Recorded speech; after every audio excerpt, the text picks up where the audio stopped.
श्री स्वामी समर्थ आनंदी या मालिकेत प्रेक्षकांनो इतका सुंदर असा ट्विस्ट येताना आता आपल्याला पाहायला मिळणार आहे बरं का. आता आनंदी आणि युगंधरच्या नात्याचं सत्य मुलांसमोर येणार आहे आणि मुलं खूप छान पद्धतीने आता त्यांच्या वडिलांना आणि आनंदीला समजून घेताना आपल्याला पाहायला मिळणार आहे. अखेरीस इतक्या दिवस जे काही लपवाछपवी चालली होती त्याला पूर्णविराम मिळाला आहे. आणि बरं का, आपल्या पृथ्वी मितालीसोबत आनंदी आणि या युगंधरच्या नात्याचं सत्य उघड झालं आहे. आणि हो, मुलांनी बरं का त्याच्यावर काय प्रतिक्रिया दिली हे जर तुम्हाला जाणून घ्यायचं असेल तर तुम्ही आपला हा व्हिडिओ अगदी शेवटपर्यंत पहा, म्हणजे तुमचं सगळं काही इकडे लक्षात येऊन जाईल. इकडे मालिकेमध्ये आनंदी गंभीर दुःखापतीमुळे इकडे ग्लानीमध्ये गेलेली असते आणि ती ग्लानीमध्ये असताना सुद्धा तिला फक्त एकच गोष्ट आठवत असते की तिने वटपौर्णिमेची पूजा केली नाही, तिचं व्रत पूर्ण झाली नाही. मला पूजा करायची आहे, मला मालक साहेबांच्या दीर्घायुष्यासाठी वटपौर्णिमेची पूजा करायची, वडाला फेरे घ्यायचेत, हे सगळं काही इकडे आनंदी ग्लानीमध्ये बोलत असते. तेव्हा आता इकडे आरती बोलत असते, अगं आनंदी, काय झालं बाळा, तुला असं कसं काय घडलं तुझ्यासोबत आणि तू नक्की काय पुटपुटते. तेव्हा आता इकडे आरती आबांना बोलते की आबा, ही बघा ना, सारखी बोलतीत की वटपौर्णिमेची पूजा अर्धवट राहिली, वटपौर्णिमेची पूजा अर्धवट राहिली. तेव्हा आता इकडे आबा बोलत असतात की अगं आनंदी, तुला काय वेड लागलंय का, तू काय हा विचार करतेत, अगं मरणाच्या दारात उभी आहे, धाराधिरती पडलेली आहे इथे बेडवर आणि तुझ्या डोक्यामध्ये सारखं काय हेच चाललंय.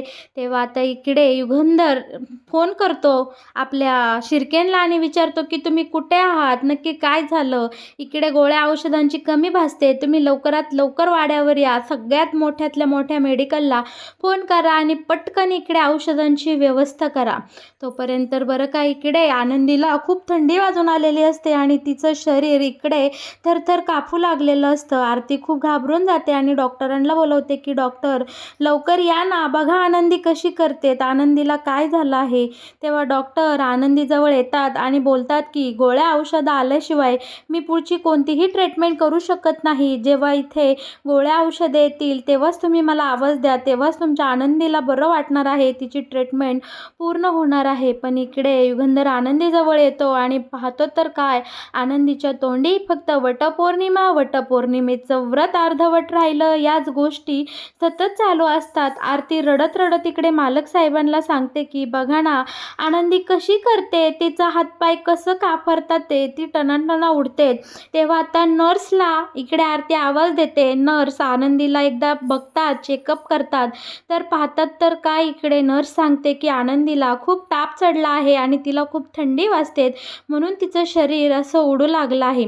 बरं का, आता इकडे आपल्या युगंधरला आठवत असतं की समिधासुद्धा असंच बोललेली असते. आजारपणामुळे युगंधर समिधाला बोललेला असतो की अगं समिधा, काय हे व्रत वैकल्य करतेस, बंद कर. तेव्हा समिधा आपल्या युगंधरला बोललेली असते की तुम्हाला नाही कळणार की बायकांचं मन कसं आहे, त्यासाठी तुम्हाला बायकाचा जन्म घ्यायला लागेल आणि नवऱ्यावर नितांत प्रेम करायला लागेल, तेव्हा तुम्हाला कळेल की या वटवैकल्याचं काय महत्त्व आहे आणि कसं आहे. बरं का, आता इकडे समिधाने आपल्या मालक साहेबांचे म्हणजे युगंधरचे अगदी खाडकन डोळे उघडलेले असतात आणि समिधाला आनंदीच्या जागी धरून इकडे आता युगंधर एक खूप मोठा निर्णय घेताना आपल्याला पाहायला मिळणार आहे. आता इकडे आनंदीची अवस्था दिवसेंदिवस इकडे जास्तच खालावत चाललेली आपल्याला पाहायला मिळणार आहे. वेळ निघून जात होता आणि युगंधरचं मन मात्र आनंदीसाठी कासावीस होऊ लागलेलं असतं. आबा रागाच्या भरात बोलतात की अगं कसली आली वटपौर्णिमा आणि कसलं आलंय व्रत, तुझ्या शरीरात जर जीवच राहिला नाही तर तू काय ते व्रत करणार, अजिबात तुझी ही व्रत पूर्ण होणार नाही किंवा वटपौर्णिमेची पूजा पूर्ण होणार नाही, अजिबात तू त्या वटपौर्णिमेच्या पूजेचा विचार करू नको आनंदी, तू लवकर बरी हो.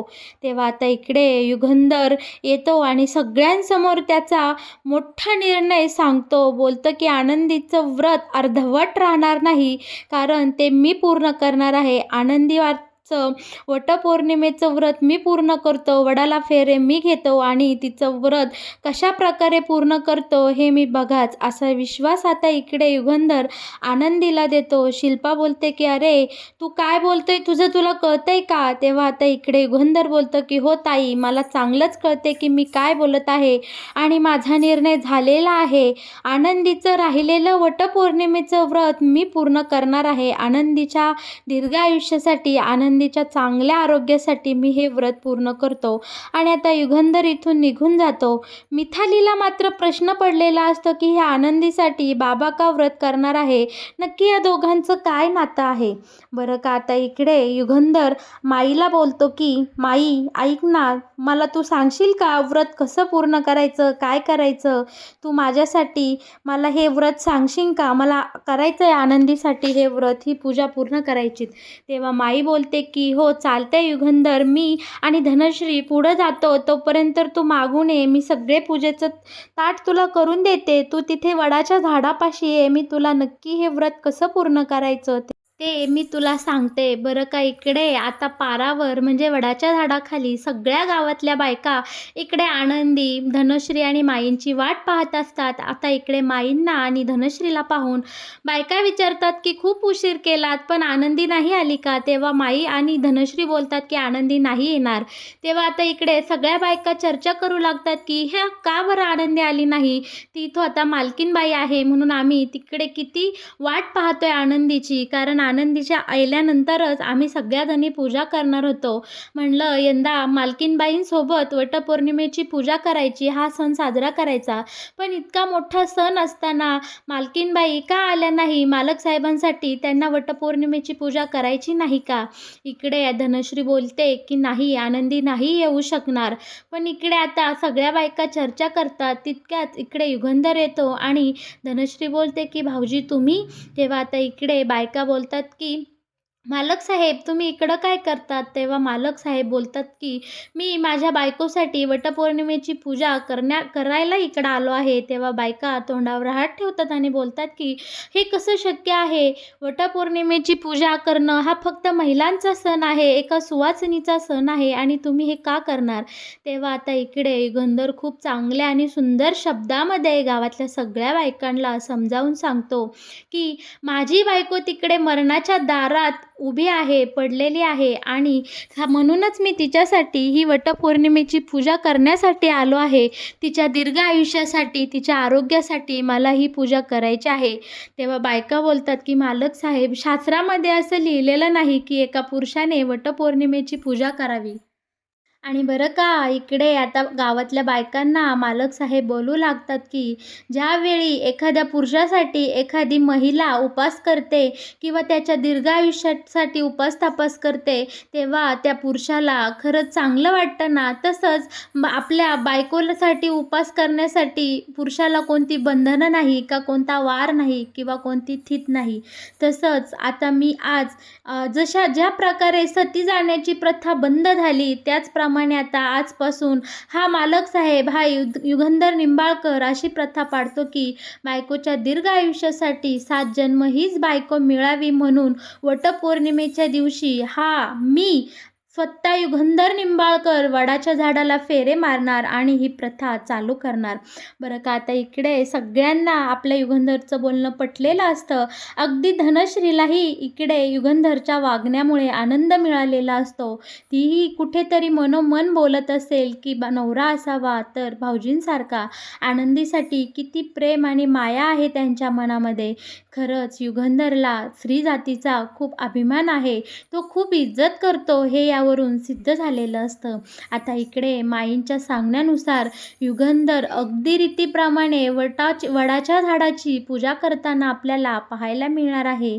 इकडे आनंदी मात्र मृत्यूशी झुंज देताना तिथेच बेडवर पडून राहिलेली असते आणि आपला युगंधर आता छानपैकी सोबत आणलेल्या पूजेच्या साहित्यातलं गडू घेतो, पाणी वडाच्या झाडाला घालतो, अगरबत्ती लावतो, फळे वाहतो, पान फुलं वाहतो आणि आता छानपैकी इकडे वडाच्या झाडाला 7 फेरे घेताना आपल्याला युगंधर दिसणार आहे.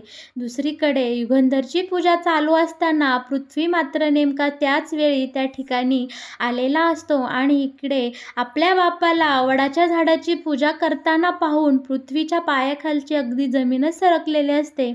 पृथ्वीला प्रश्न पडलेला असतो की बाबा ही वडाच्या झाडाची पूजा का करतात आणि नेमकी कोणासाठी करत आहेत. हे पाहून पृथ्वी खूप बुचकळ्यात पडलेला असतो. त्याला खूप प्रश्न पडलेला असतात. इकडे माहीही आता आनंदाने आपल्या जावयाला म्हणजे लेकाला इकडे पूजा सांगत असते. त्याप्रमाणे इकडे युगंधरनी पूजा केलेली असते.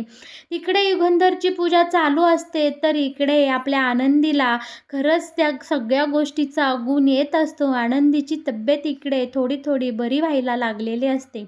बरं का, आता शिर्केसुद्धा वेळेवर औषधं घेऊन वाड्यावर आलेले असतात. आनंदीचे उपचार सुरू झालेले असतात. तिकडे मालक साहेबांची वटपौर्णिमेची पूजा सफल झालेली असते. त्यांना या पूजेचं फळ देखील मिळालेलं आपल्याला पाहायला मिळणार आहे.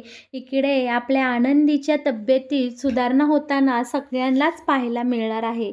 आता बरं का, इकडे आता मालक साहेबांची पूजा पूर्ण होते. आपली आनंदी शुद्धीवर येते आणि आनंदी शुद्धीवर आल्यावर तिला पहिला प्रश्न पडलेला असतो तो म्हणजे ती बोलते की आरतीताई, माझी वटपौर्णिमेची पूजा अर्धवट राहिली. मला ही पूजा पूर्ण करायची होती पण मी ती पूजा करू शकले नाही. आता या गोष्टीमुळे आनंदीला खूप त्रास होत असतो. तिला खूप वाईट वाटत असतं. पण आरती आता आनंदीला बोलते की अगं आनंदी, तू काळजी करू नकोस कारण तुझी वटपौर्णिमेची पूजा अर्धवट राहिली नाही, ती पूर्ण झाली आहे. आनंदी बोलती ते कसं शक्य आहे. तेव्हा आता आरती आनंदीला सांगते की मालक साहेबांनी तुझ्यासाठी वटपौर्णिमेचा उपवास धरला. वडाच्या झाडाला त्यांनी फेऱ्या घेतल्या आणि तुझा हा उपवास संपन्न झाला. तुझ्या पूजा संपन्न झाली आहे आणि बरं का, तुझी तब्येतही चांगली झाली. अगं वेडे, किती घाबरून ठेवलं होतं आम्हाला. तुला अशा अवस्थेत पाहून आम्हाला किती टेन्शन आलं होतं, काय सांगू तुला.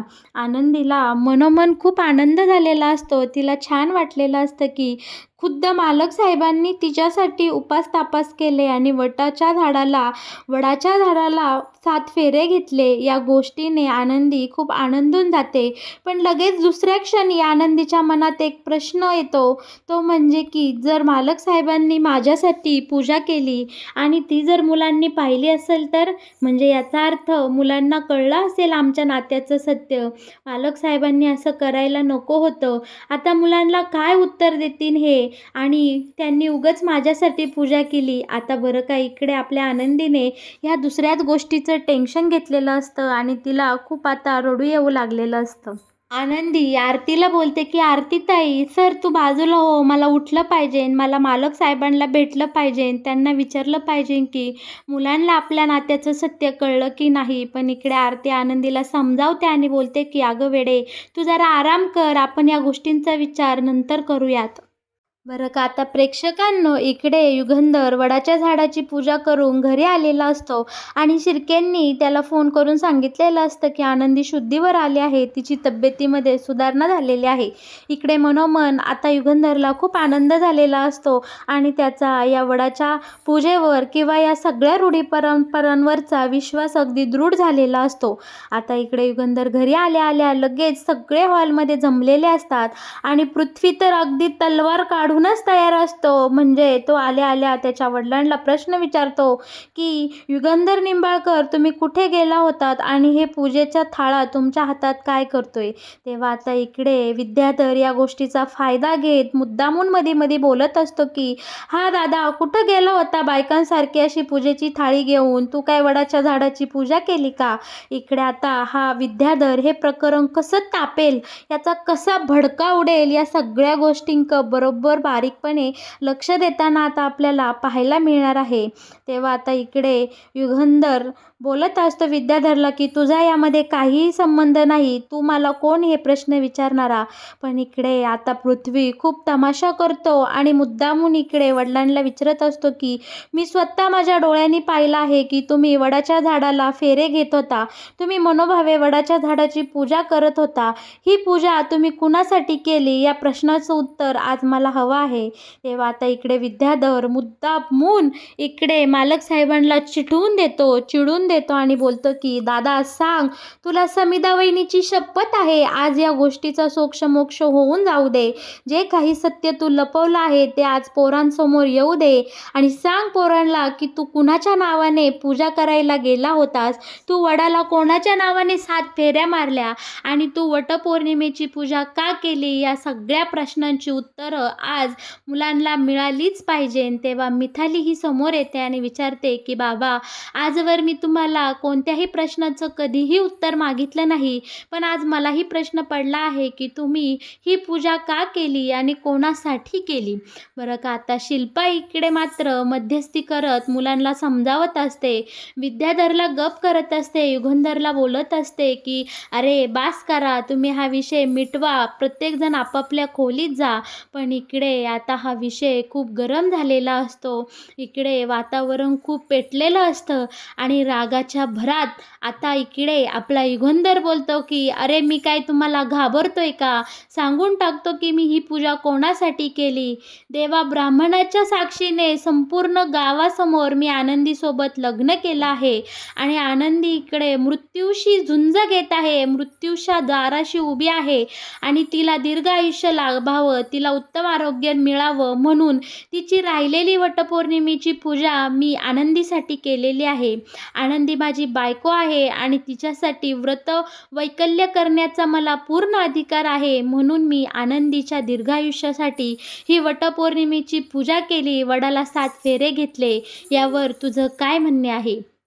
आता एवढ्या मोठ्या सत्याचा इकडे उलगडा झाल्यानंतर पृथ्वीच्या पायाखालची पार इकडे जमीन हादरलेली असते, त्याच्या डोळ्यातून अश्रू वाहू लागलेले असतात, मिथालीही रडू लागलेली असते. त्यांना हा धक्का अजिबात सहन झालेला नसतो की त्यांच्या वडिलाने त्यांच्या वयाच्या लहान असलेल्या मुलीसोबत लग्न केलेलं आहे. पृथ्वी इकडे संपूर्णपणे हलून गेलेला आपल्याला पाहायला मिळणार आहे. बरं का, आता पुढे आता इकडे पृथ्वी शांत झालेला असतो आणि आनंदी खाली आलेली असते आणि आनंदी बोलते की मालक साहेब, तुम्ही असं करायला नको होतं, मुलांना आपल्या लग्नाचं सत्य सांगायला नको होतं. असंही तुम्ही मला तुमची बायको मानत नाही, समिधाताईंची जागा तुम्ही मला दिलेली नाही. माझ्यावर केले इतके उपकार खूप होते. माझ्या वडिलांची, माझ्या आबांची इज्जत राखण्यासाठी तुम्ही माझ्याशी लग्न केलं. माझ्यासारख्या गरीब मुलीला तुम्ही या लिंबाळकर वाड्याची सून म्हणून घरात आणलं, इतकंच खूप होतं. मालक साहेब, तुम्ही पोरांना आपल्या लग्नाचं सत्य का सांगितलं.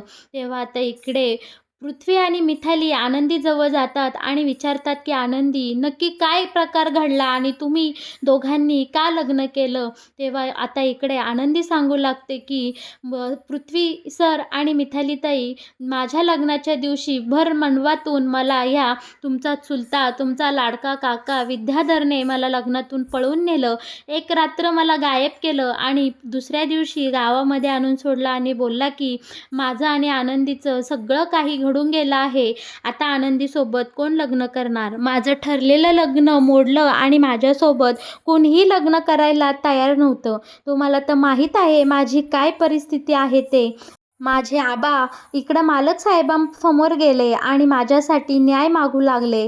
मालक साहेबांनी तुमच्या काकाला जेलमध्ये टाकलं आणि त्या क्षणी संपूर्ण गावासमोर माझ्यासोबत लग्न केलं. आता इकडे पोरांसमोर सगळा प्रकार उघड झालेला असतो. आता पृथ्वीच्या नजरेमध्ये वडिलांविषयीचा आदर थोडासा वाढलेला असतो आणि मिथालीलाही सगळा प्रकार कळल्यामुळे दोघेही एकमेकांना घट्ट मिठी मारतात आणि पृथ्वी बोलतो की मिथाली, आपल्या वडिलांविषयी आपला एवढे दिवस खूप गैरसमज होता, मी त्यांना खूप वाईट व्यक्ती समजत होतो, पण आनंदीसोबत ते जे काही वागलं आहे यामुळे माझं त्यांच्याविषयीचं मत बदललं आहे. खरं तर त्यांचा तिरस्कार वाटण्यापेक्षा आज मला त्यांचा अभिमान वाटतो की आनंदीसारख्या मुलीचं आयुष्य त्यांनी वाचवलं. बरं का, आता इकडे पृथ्वी आणि मिथालीने या सगळ्या प्रकाराकडे खूप सकारात्मक दृष्टीने पाहिलेलं असतं. मुले आता मनाशी ठरवतात असंही आपली आई जाऊन खूप वर्ष झालं आहे आणि आनंदी ही निराधार आहे. तसंही आपल्या आईची जागा या बिचाऱ्या आनंदीने घेतली नाही. तिने कायमच आपल्या वडिलांसोबत, आपल्या सगळ्यांसोबत सुरक्षित अंतर ठेवून वागली. अगदी ती या वाड्याची मालकीण असताना सुद्धा फक्त आपल्यासाठी ती नोकर म्हणून या वाड्यामध्ये वावरली. या सगळ्या गोष्टींचा विचार आता मुलं करतात आणि ते खूप मोठा निर्णय घेऊन घरासमोर इकडे सांगतात की पृथ्वी पुढे येतो आणि बोलतो की आतू, मला तुम्हाला एक निर्णय सांगायचा आहे.